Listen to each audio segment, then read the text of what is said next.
আসসালামু আলাইকুম। ইলেকট্রনিক্স বাংলা মিডিয়ার পক্ষ থেকে আপনাদের সবাইকে স্বাগতম। আজকে আবারও আরো একটি ওয়েল্ডিং মেশিনের ভিডিও নিয়ে আপনাদের মাঝে চলে আসলাম। এই যে দেখতে পাচ্ছেন ক্রাউনের একটি ওয়েল্ডিং মেশিন, এর মডেল হলো CT33102 আর এর এম্পিয়ার হলো MMA 200। এটা মিনি ওয়েল্ডিং মেশিন। এই সার্কিটটা দেখতে পাচ্ছেন, এটা আগে আরো একবার রিপেয়ার করা হয়েছিল। এখন এটার মধ্যে আমি পাওয়ার দিয়ে দেখবো যে আসলে মেশিনটার কি সমস্যা এবং কিভাবে এটা সমাধান করা যায়। এই যে এসি প্লাগ আমি সিরিজ লাইনে ইনপুট করব, সুইচ দেওয়া আছে, যে সিরিজ বাতিটা কিন্তু জ্বলে গেছে।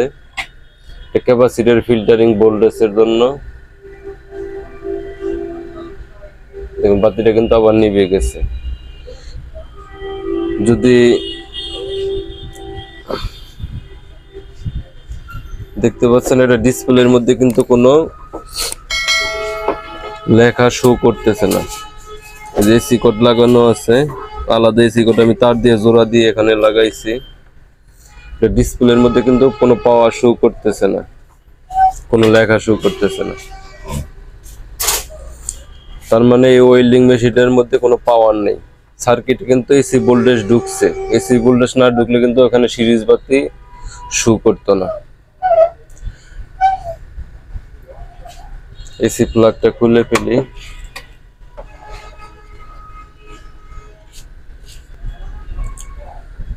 এই ধরনের ওয়েল্ডিং মেশিন পাওয়ার না আসলে পরে আসলে সর্বপ্রথম যেটা দেখতে হবে এটার মধ্যে যে সুইচ লাগানো আছে সুইচ ভালো আছে কিনা। এটার মধ্যে কিন্তু সুইচ ভালো আছে। তার পরবর্তীতে দেখতে হবে যে এখানে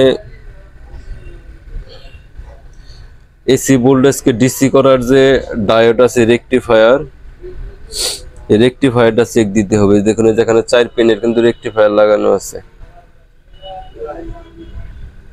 এই যে নাট দিয়ে এই যে 4টা পিন, এই যে 1টা 2টা 3টা 4টা পিনের এখানে কিন্তু রেকটিফায়ার লাগানো আছে।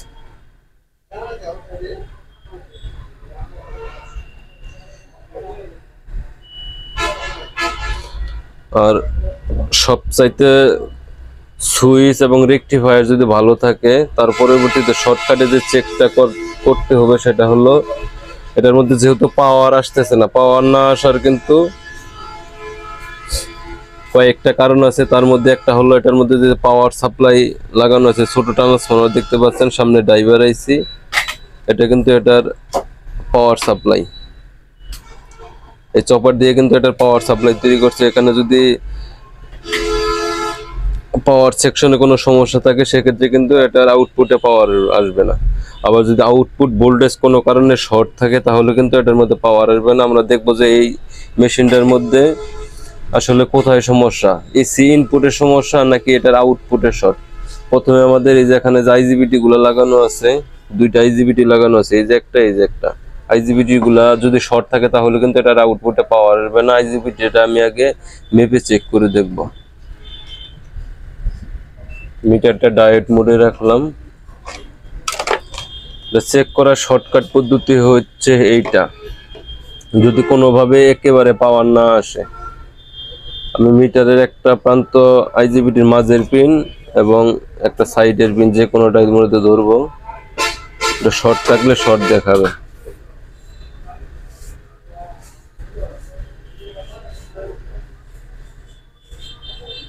মাঝের পিন এবং একটা সাইডের পিন ধরছি। মিটারের দিকে খেয়াল করেন, মিটার কিন্তু ডায়েট মোডে আছে 00,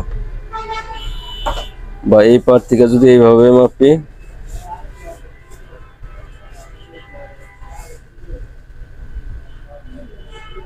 মিটারে দেখুন একদম ডায়েট মোডে মিটার আছে, 00 শো করতেছে। তার মানে এটার আইজিবিটি খারাপ। আইজিবিটি খারাপ থাকার কারণে কিন্তু এটা পাওয়ার আসতেছে না।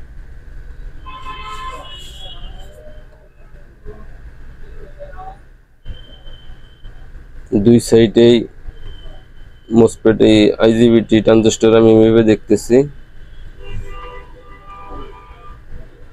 দেখুন এটা প্রথমে আমি আইজিবিটি আগে খুলে ফেলবো, তারপরে পাওয়ার দিয়ে দেখবো যে পাওয়ার আসে কিনা। এটার আইজিবিটি 2টা খুলে দিছি, এই দেখতে পাচ্ছেন। এখন এটার মধ্যে আমি পাওয়ার ইনপুট করে দেখবো যে এটা ডিসপ্লের মধ্যে পাওয়ার শো করে কিনা বা আউটপুট ভোল্টেজ আসছে কিনা। এসি প্লাগ ইন করছি, ডিসপ্লের দিকে খেয়াল করেন, এটা কিন্তু পাওয়ার চলে আসছে। তার মানে আইজিবিটি নষ্ট থাকার কারণে কিন্তু এটার মধ্যে পাওয়ারই শো করতো না। প্লাগটা আমি আবার খুলে ফেলি। এখানে আইজিবিটি লাগানোর আগে দেখুন এখানে কিছু রেজিস্টর লাগানো আছে, কিছু ডায়োড লাগানো আছে, আর কিছু ট্রানজিস্টর লাগানো আছে। এই যে ডায়োড লাগানো আছে, যে রেজিস্টর লাগানো আছে, এই যেখানে ট্রানজিস্টর লাগানো আছে, এগুলা মিটার দিয়ে মেপে দেখবো যে কোনোটা শর্ট আছে কিনা। যদি কোনোটা শর্ট থাকে তাহলে চেঞ্জ করে দেবো, আর যদি শর্ট না থাকে তাহলে আইজিবিটি সরাসরি লাগিয়ে পরে ওটার আউটপুট ভোল্টেজ হোল্ডারের মধ্যে চেক করবো যে এখানে ভোল্টেজ আসে কিনা। সার্কিটের মধ্যে রেজিস্টর বা কোনো ট্রানজিস্টর ডায়োড সমস্যা পাই নাই, তারপরে সবগুলো চেক করছি মিটার দিয়ে। এখন এটার মধ্যে নতুন আইজিবিটি লাগাবো। যেখানে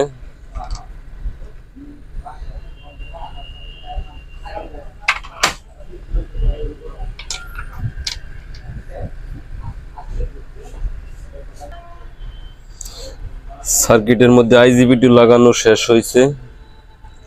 দেখুন আইজিবিটি কিন্তু খুব ভালোভাবে ঝালাই করে নিতে হবে, এখানে কিন্তু কোনো লুজ কালেকশন থাকলে কিন্তু চলবে না।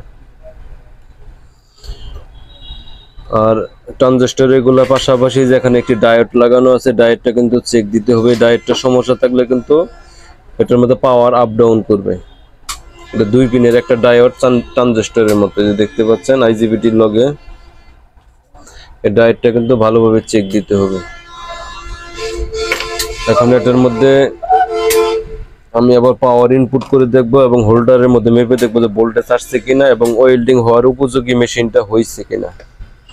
এসি কোড আবার সিরিজ লাইনে ইনপুট করতেছি। দেখুন ডিসপ্লের মধ্যে এম্পিয়ার শো করতেছে এবং এটা আউটপুট হোল্ডারের মধ্যে আমি ভোল্টেজটা মেপে দেখবো যে ভোল্টেজ আসছে কিনা। মিটারে দিয়ে খেয়াল রাখেন, দেখুন 60 ভোল্টের উপরে 63-64 ভোল্টের মতো এটার ভোল্টেজ আসছে হোল্ডারের মধ্যে। এবং এটা চিকন তার দিয়ে একটা স্পার্ক করে দেখবো যে এখানে আসলে জ্বালাই হবে কিনা।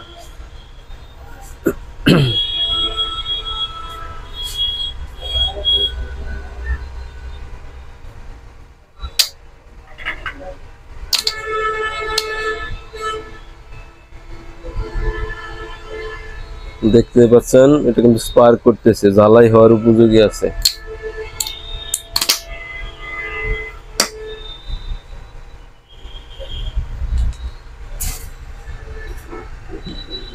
খুলে ফেললাম। এটা চিকন তার দিয়ে এখানে স্পার্ক করলে বোঝা যায় যে এটা আসলে জ্বালাই হবে কিনা। এটা জ্বালাই হওয়ার জন্য পুরোপুরি রেডি আছে। আপনাদের যদি এইরকম ওয়েল্ডিং মেশিনে পাওয়ার না আসে, এই সিস্টেমে কাজ করবেন, খুব সহজভাবে তার সমাধান করতে পারবেন। আর যারা এখন পর্যন্ত আমার চ্যানেলটা সাবস্ক্রাইব করেন নাই, এখন এই চ্যানেলটা দ্রুত সাবস্ক্রাইব করে ফেলুন এবং বেশি বেশি করে লাইক এবং শেয়ার করবেন এবং সবসময় ইলেকট্রনিক্স বাংলা মিডিয়ার পাশে থাকবেন। আর ভিডিওতে বুঝতে কোথাও অসুবিধা হলে অবশ্যই কমেন্ট বক্সের মধ্যে জানাবেন, আমি চেষ্টা করব তার উত্তর দেওয়ার জন্য। আর যদি কেউ ওয়েল্ডিং মেশিন আমার কাছ থেকে সার্ভিসিং করে নিতে চান তাহলে আমার সাথে যোগাযোগ করতে পারেন। স্ক্রিনে আমার ফোন নাম্বার দেওয়া আছে। আমার দোকানের ঠিকানা হলো স্কয়ার মাস্টার বাড়ি, ভাল্লুকা, ময়মনসিংহ। সাথে ফোন নাম্বার দেওয়া থাকবে। কুরিয়ারের মাধ্যমে মেশিন পাঠালে আমি বিভিন্ন ডিস্ট্রিক্টের মেশিন কিন্তু আমার কাছে কুরিয়ারের মাধ্যমে পাঠাই, আমি এগুলো সার্ভিসিং করে আবার তাদের কাছে পৌঁছে দেই। ধন্যবাদ সবাইকে এতক্ষণ পর্যন্ত সাথে থাকার জন্য। আসসালামু আলাইকুম।